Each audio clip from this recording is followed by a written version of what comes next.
Welcome back to Catholic Conversations. As always, I'm your host, Joelle Zarnowski, and this week we are joined by Christine and Vince Larkin. Thank you for being here today. Our pleasure. Yes. So we have you guys on because we are celebrating Safe Environment Week this week. And Christine, you've been a facilitator with the program for a very long time. But you both have experience working in the field with victims of child abuse and I believe perpetrators as well. Vince, you in law enforcement, and then Christine, you at the Child Advocacy Center. So we wanted to just have you come on and kind of talk about how your faith and your work have kind of like mingled and, you know, how they affect one another. So to start out, would you be willing to share how your faith has helped sustain you and given you hope in the midst of the work that you've done in your careers? I can start with that. So when I first started working at Child Protective, it was the late 70s. And I had been away from the church for many years because it was the 70s.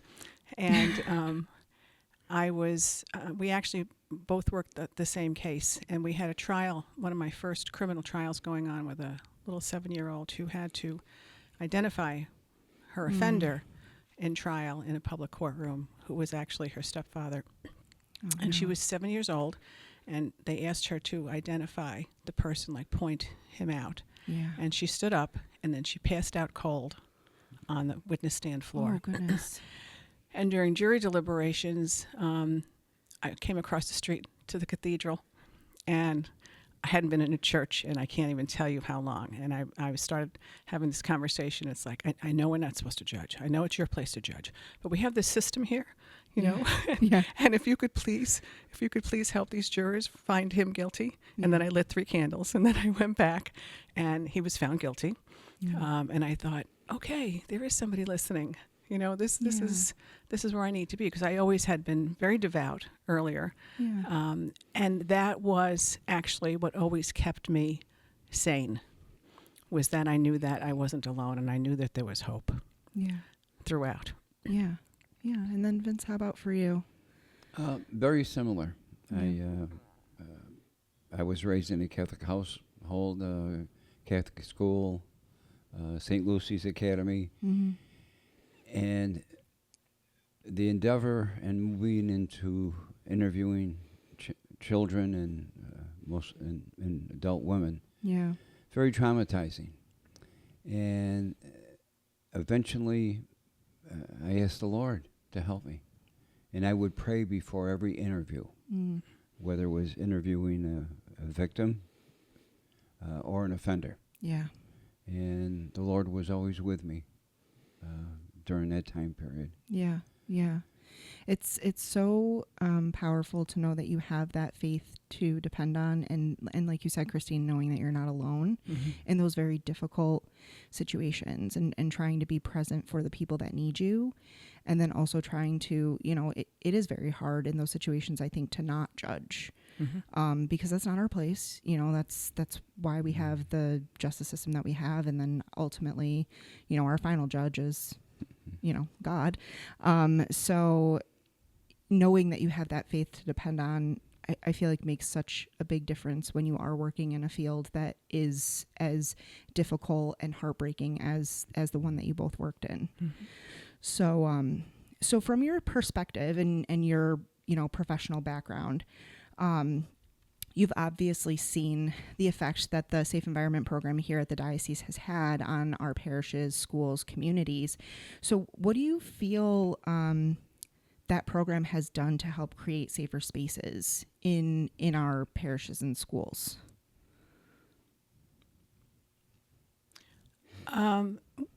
What I've gathered from doing the trainings, the Safe Environment trainings, which I love, I think they're wonderful. Normal people, not people like us,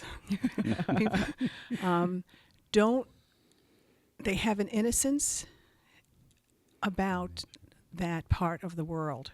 So things that we don't think about, like safe spaces, like having kids visible, you know, where they're not in corners and those kinds of things, and just the education that people get, the explosion of the secrecy We don't have this. We talk about that and how Yeah. it thrives in secrecy. So from my experience with doing the training and the people, and a lot of the people are my age, older seniors, who experienced victimization when they were young, when they Yeah. couldn't tell anybody, they didn't know they could tell anybody. I think that has opened up a whole world of giving them the idea of what a safe space looks like and how we should act and how we should treat kids, and giving them permission to say no to adults. And Yeah. they wouldn't necessarily know that otherwise. Yeah. Yeah. I'm also a facilitator, so I completely agree with you. Like, I think that a lot of people come into safe environment training thinking like, what are they going to tell me here that I don't already know? Or why Exactly. do I need to do this? And through the process of going through specifically the code of conduct, people are like, whoa, I never would have thought of that. Or, oh my goodness, I didn't realize that that's something that I needed to be more aware of. And even I think that I've noticed a lot of people my age going through more recently because they're involved either as a Eucharistic minister or they want to volunteer at their child's school. And they, as parents, are recognizing that there are things that they should be doing at home. Or they're noticing some behaviors in their children that they're like, oh, wait a minute, this might be a concern. I should probably make sure that there's nothing going on, that my kid is okay. And I've had a lot of people, come up and ask me questions at the end of training and, like, what resources are there? Who do I go to if I have questions about this? And I think that that's really great that we're providing this to really anybody. You don't have to necessarily be involved in a ministry to go through the training. Anybody can take it. So I do think that it's opening a lot of people's eyes to the fact that, no, not everybody is a horrible person who's out to hurt children, but you're right, it thrives in secrecy. And so if we're not aware and we're not talking about it, then people that do have those bad intentions get away with it.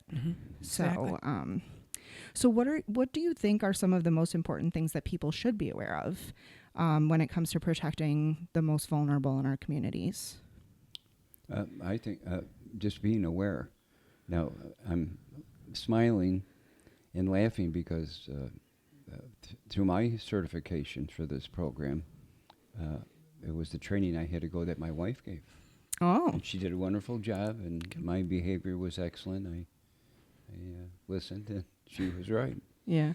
And for me personally, based on my background and with the victimization and trauma that I saw with children, I had to be around my children. I was an athlete. I didn't want to coach, but I wanted to be an assistant coach. So I could just be around and be aware of what's transpiring. Yeah. And we know that a door can be open if you have access to children. So we have to be careful of who we invite in to help to be around our children. So I've been coaching for 14 to 20 years in different programs at Catholic schools. It's the awareness. And what Christine had just said is that we came from a different world. We saw things. And, not being afraid, but just being aware of the potential of things. Yeah. And teaching your children that no one has the right to touch you. Right. When you go to a doctor should explain that, we're going to take your blood pressure or whatever. Right. So no one has the right to put their hands on you or intimidate you. And you should not be afraid to come home and tell mom and dad or to go to someone that you feel comfortable with. Yeah. Yeah, if absolutely. there is a problem. Right. Yeah. And then, Christine, do you have anything to add to that? No, I think some of the things that occurred growing up, and it's one of the things that I always use as an example in the training, is, sometimes culturally, and I grew up in an Italian household. It's like, come here, you got to give me a kiss when you come in the house. You got to give me a kiss when you leave. Yep.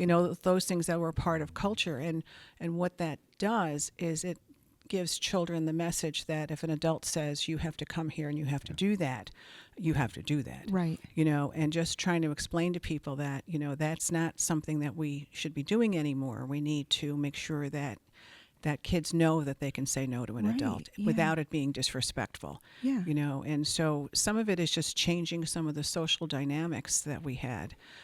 That, you know, you grow up in that kind of an environment, you think that's what everybody should be doing. Yeah, no, I completely agree. I had the same experience growing up. It was like before you left any family event, you had to go around and give everybody a hug. Yeah. And so now, you know, my friends have kids. I have nieces and nephews, and I've always been like, if they don't want to give me a hug, they don't have to. If they don't even want to give me a high five, they don't have to. They can wave at me from the other side of the room. They can run away. Like they don't they don't owe me anything. They have autonomy. They can decide what they're comfortable with. And I think too, now that we live in the age of like social media, people think that it's okay to just post pictures of kids anywhere online. And I've always been very like, you know, my niece and nephew, my sister and my brother and sister-in-law, they don't really share photos of their kids online. So I do not post photos of their children. They're not my children. So I respect their choice to not have photos of their kids online.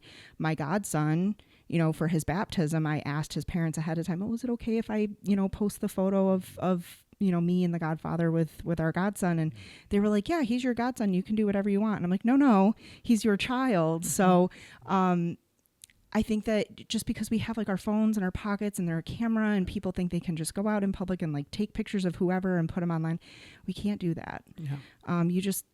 We really need to respect that some parents do not want their children posted online for many reasons. Absolutely. Right. So, yeah, definitely the invention of social media makes it a lot harder.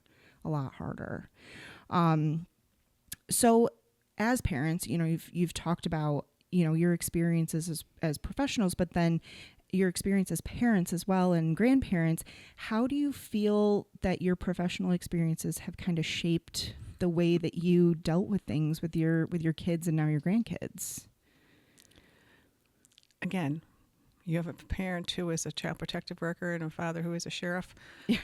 Being our kids was not easy, to say the least. Yeah. And he's a polygrapher, you know. So there was that on top of it. So it did impact their lives. And Vince can talk about, he used to do safe training with our kids. They would travel, and they would, you know, do, you know, a lot about like if somebody grabs you and that kind of thing, more the outside of the family stuff or the knowing stuff. But it was funny because I did one of the trainings that my middle daughter had to go to because her kids were now at Holy Family. Yeah. And she said to me when we left, she said, I can't believe these people didn't know this stuff. She said, I've known this all my life. And I'm thinking, well, yeah, because you grew up with us. You grew up with us, Right, right? You know? yeah. And so I think we made them, according to them, a little paranoid, you know, but hopefully safe. Yeah, And now absolutely. they're passing it on to their children. Yeah. We had code words, like if someone comes to the park, you're at the park with your friends, and someone says, there's an emergency at your home, you got to come with me, get in the car. Yes. What's the code word? Right. Car pulls up, they want to get you in the car, run to the back of the car. Now the individual's got to make a decision. Do I leave my car to chase this kid? Right. Or do I just drive away Drive quick? away, yeah. So you want to run away. And you can talk from a distance. If someone says, do you know where such and such a street is? There's an adult over there across the street. They'll help you. Yeah. You can be safe and still be polite, Yeah. but you can be very cautious. Yeah, absolutely. Yeah. Just be aware of your surroundings and teaching kids Always. to just be aware of things. As adults as well. Yeah. Well, yeah, absolutely. Yeah. Absolutely. So given what you've seen in your careers, what do you feel gives you hope for future generations in terms of, you know, protecting our children and then, you know, specifically their interaction in the Catholic faith and the communities that we have? For me, especially seeing the numbers of people that we're training now, Yeah. and without any pushback, people have been really open to this. And I think as we see more and more stuff publicly exposed, people are more aware now of it. So I'm and I always am really clear with people how proud I am of the Catholic Church for the steps that they've taken to make the changes that they needed to make. And Yeah. like Vince, Catholic school all my life, but the church was always a safe place for me. So when other people were struggling, that was always my go-to place. Yeah. But people are coming to the training. People are starting to talk about it. They're knowing that they need to protect their kids and educate them. So, and I think it's bigger than most other places that are doing the trainings and things. So they really have shined a spotlight on it. Yeah. Which I think was the name of the original movie. Oh, and that's not my pun, but they're doing such a good job of making people aware. Yeah. Well, and I do have to say, as somebody who worked in the Safe Environment Office and I continue to sit on the Safe Environment Committee, they are constantly paying attention to the complaints that they're receiving from students even are coming forward with things that they're noticing that are concerning, which is huge because, we do offer the training to students in our Catholic schools and then also our faith formation programs. And I think it's great that we are getting this response from children who are like, this doesn't feel right. Mm-hmm. I need to say something to somebody that I know I can trust and it can be addressed. And maybe it's not always something that's, a huge concern. It's something that maybe somebody needs to be redirected or, re-educated on what's proper boundaries. But they are always paying attention to these things that are coming up and they're constantly updating the code of conduct to make sure that we have everything in place that people do not think about. So I know like when I do trainings, one of the things that I do is when we talk about like what appropriate touch is with kids, and I always ask the question, do you feel that hugs are appropriate? And I get like the whole room sits there and they shake their head no. Mm-hmm. And I'm like, not 100% true. Like if a child approaches you and they want a hug, you absolutely can reciprocate the hug. Like kids need that for their development, but we do need to be aware of the people that are constantly seeking out hugs from children, or maybe they're hugging them a little bit too long, or they're only hugging one child in particular, or they only hug one gender, or, those kinds of things. But we're not here to try to stop adults from forming relationships with children. We just want to make sure that they have healthy boundaries. Mm-hmm.